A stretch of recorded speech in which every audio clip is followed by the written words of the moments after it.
Hi, I will be talking about evacuation procedures. And evacuation procedures, first and foremost, we have to make sure that all employees that are working at the facility know what to do in those certain situations. And they should ask a nurse or anybody that works there at the facility about what to do in a natural disaster. Also, we have to make sure that all hallways and exits are always clear 24/7 in any case of emergency. And there's two acronyms that will help remember what to do in these situations. So the first is how to attempt to control a fire with a fire extinguisher. And the acronym for that is PASS. P, pull the pin. A, aim at the base of the fire when spraying. S, squeeze the handle. And S, sweep back and forth at the base of the fire. And this is only if you're able to control the fire yourself. And if the fire gets out of hand, the second acronym is called RACE. R, rescue anyone in danger if you're not in danger yourself. A, activate alarm or call 911. C, contain the fire by closing all doors and windows if possible. And E, extinguish the fire or fire department will extinguish it. Evacuate if instructed to do so. So in this situation, we have to make sure that we evacuate the residents quickly and calm. And we first evacuate the ambulatory residents, then the ones in wheelchair, and then the bedridden patients or residents. And with bedridden patients, it's more easier to just take them out with their being in the bed, and this will save a lot of time.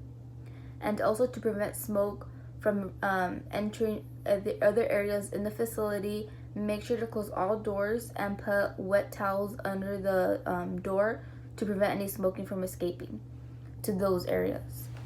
And if there's any combustion materials near the fire, such as oxygen tanks, gas, or flammable liquids, try to remove them quickly as possible. And also turn off any main source of gas and electricity there at the facility, and this should help prevent fire from spreading quickly. How to store oxygen is in a well-ventilated area.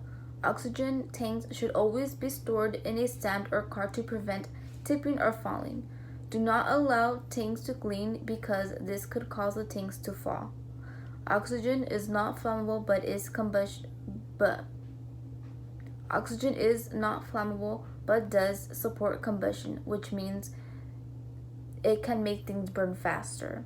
Never use petroleum-based ointments or lotions in and around the resident's nose, such as Vaseline, Vicks, chapstick, etc. Oxygen reacts violently with petroleum and can cause burns. Always check for burns near nasal area, cheeks, and behind the ear. If irritated, let the nurse know. Avoid using electrical appliances that produce sparks, such as electrical heaters, razors, hair dryers, or toys. If the resident has any of these electrical appliances and refuses for them to be stored in a safe area, let the nurse know. Post no smoking or oxygen in use signs. This should be posted on each door at the facility.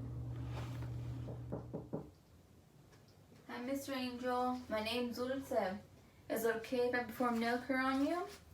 Okay, because we haven't had nail care in a while. So here's some water. We're going to test this out and see if it's warm enough. Good? Okay. Okay, let me get this towel and set it underneath. Can you put your hands in here, both of them? And we're going to have them soak in here for at least 5 minutes, okay? I'll be right back.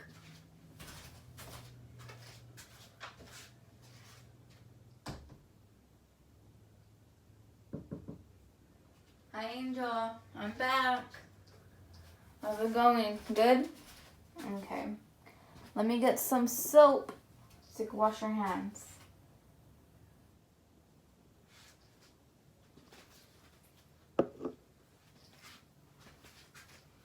Okay.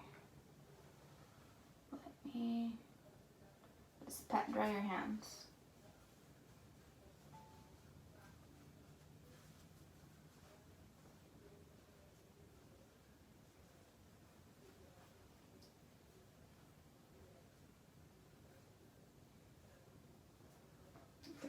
Excellent.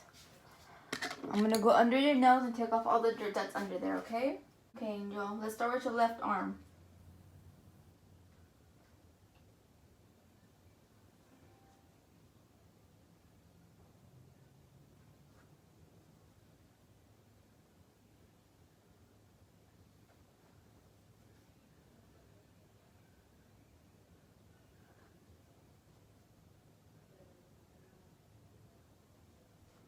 Okay, right.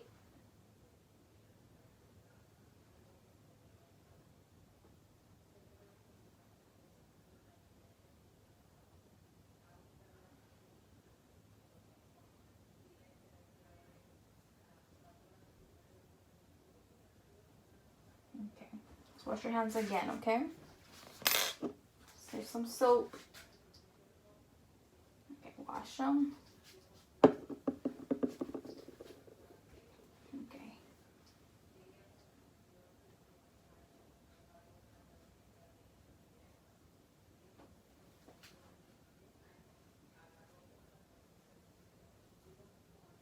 Thank you.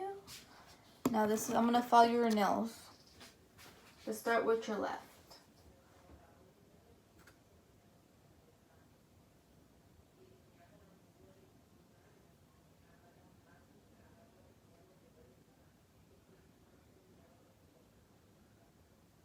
Right?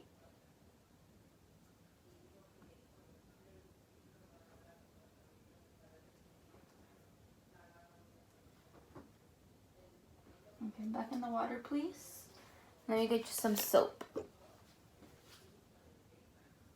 Okay. Let me pat them.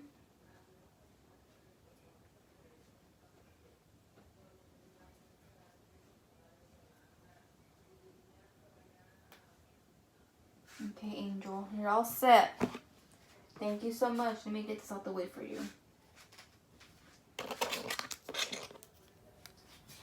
And also, here's a call light. If you need anything, just press and I'll be here, okay? Thank you. Have a nice day, Angel. I'll be back soon.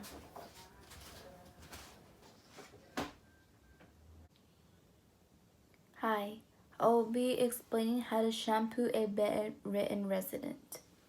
And before shampooing a resident's hair, make sure that all pins, clips, and bands are removed from the hair. We will need shampoo, conditioner, any other hair products that they like to use for the hair, 2 bath towels, washcloths, waterproof pad, a cup, bath towel, gloves, comb, and a brush. So, the first step is you walk into the room and you identify yourself and you greet the resident. 2, make sure that you always wash your hands. 3, explain the procedure and talk loudly and make sure that they understand what we're going to be doing. 4, provide the residents privacy with a curtain, screen, or the door. 5, arrange the supplies within reach, which is usually on top of their table. We just make sure that we put a washcloth or something on top of it so it won't get dirty. 7, remove all pillows and place resident in a flat position. Adjust the bed to a safe level, usually waist high. And make sure to lock the wheels. 8, put on gloves. 9, put the waterproof pad under the resident's head and shoulders. Cover the resident with a bath blanket. Fold back the top sheet and regular blankets. 11, protect resident's eyes with a dry washcloth. 12, use a pitcher or a cup attachment to wet hair thoroughly. Apply a small amount of shampoo, usually the size of a quarter, to your hands and rub them together. Or you can let the resident hand you the shampoo and they pour the amount of shampoo that they want you to use on their hair. 13, lather and massage scalp with fingertips. 14, rinse hair until the water runs clear. Use conditioner if the resident wants to. And this is where you're going to add any additional hair products that they like to use. 15. Wrap the resident's hair in a clean bath towel. Dry his or her face and neck with the washcloths used to protect eyes. 16. Remove the waterproof pad. 17. Raise the head of the bed. 18. Gently rub the scalp with hair with a towel. 19. Comb or brush resident's hair. Dry hair with a hair dryer or low setting if allowed. Style hair as a resident prefers. And not all residents like to have their hair blown out or dried. And just make sure that if they want to have their hair dried, they'll let you know. 20. Empty, rinse, and wipe down the tub that you use to wash the hair. 21. Comb their hair. 22. Place soil linens in a proper container, which is usually a bag. 23. Remove and discharge gloves. Wash your hands. 24. Make resident feel comfortable. 25. Return bed to the lowest position. Remove privacy measures. 26. Leave closet within resident's reach. 27. Wash your hands. 28. Be courteous and respectful at all times. And 29. Respect any changes in the residence to the nurse, document procedure using facility guidelines. So usually when you wash the resident's hair, there's a lot of different kind of methods to use to wash the hair. So I know that you could use like a bucket, and they just place their hair right on top of the water, and they let their hair soak and stuff. And there's also like a bag method, and they usually I think they pour you have it where it's kind of closed, and it's like you put the shampoo and you put water in there, and you just like all together just you rub it in their scalp. And I think there's another method where they have like kind of it's like inflatable, and it has like a nice opening for their neck, and it looks like a little pool for their hair. It's pretty cool and stuff. But these are the methods to properly shampoo a bedridden resident. Hi, I will be talking about how to properly put on a hearing and taking it out.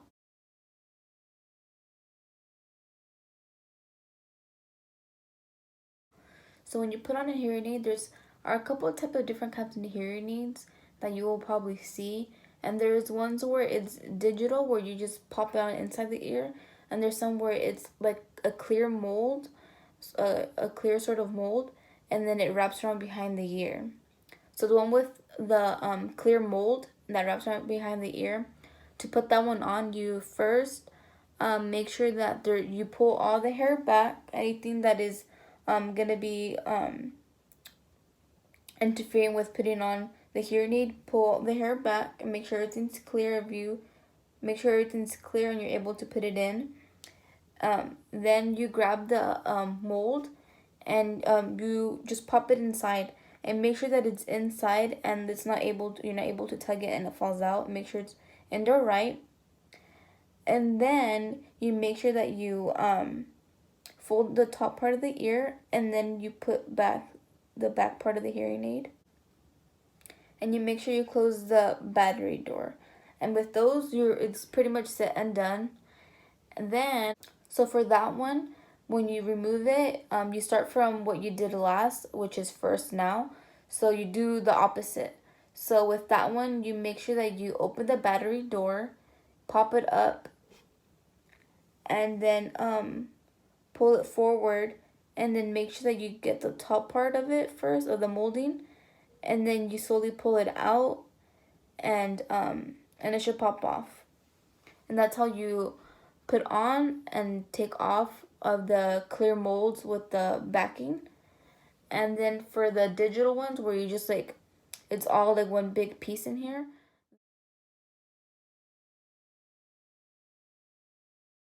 those to put on, you make sure you slide it in, and there will be like a small part that goes inside the ear, and then there's a thicker part that's able to wrap around in this first curve. So with that, you make sure you put you put it in right, and then you just turn it on. And to take it off, make sure that you don't like try to get it from the side or from the top. Just get your thumb or finger and just pop it up from the top, and the show would just come out easily like that. And that's how you properly take off and put on a hearing aid. Hi, I will be talking about how to properly empty out a urinary bag. And how to do that is that we properly, perform hand hygiene, wash our hands before entering the room, put on gloves, and get a cylinder where you're gonna be emptying out the urinal. Make sure that we have a barrier under where the bag is at, and so we get like a paper towel, set it on the floor, and then put the cylinder on top, and then we make sure that we take off. There should be like some sort of like clip that's holding that flap down of the urinary bag. We place that down. We make sure that we have alcohol wipes ready so we could be able to from top to bottom clean the tip of the urinary tube. So after we get the flap down, then there should be some sort of also something that's pinching it, or a button or something that's you're able to let the urinal or the urine, yeah, you should be able to you should unpinch it and let the urinal flow down in the cylinder. And after that's done, that's when you get the alcohol wipes, and from top to bottom, make sure that you clean the tubing, and then you put it back, you seal it, pinch it, put it back. You're able to clip it so it's back into its position. Then you get another paper towel and you set it on top. And then you take it to the bathroom, you place another barrier paper towel, and you make sure to measure the liters that the person was able to release. And then you get the cylinder, you dump everything in the toilet, the urinary, and then you flush it down, and you make sure you get the cylinder, and you just rinse it under the water. And after you're done with that, you make sure you get some paper towels and you pat it dry, and then you put it in a proper area where it was at. And you make sure you take off your gloves, put them in the trash can, perform hand hygiene, and then you go back to where you were at, where the urinary bag is at, and you make sure you just pick up the trash that was there, take out the trash, and make sure you put a bag in there, and then perform hand hygiene, and then let the resident know that their bag is clean, and then you go back out the door.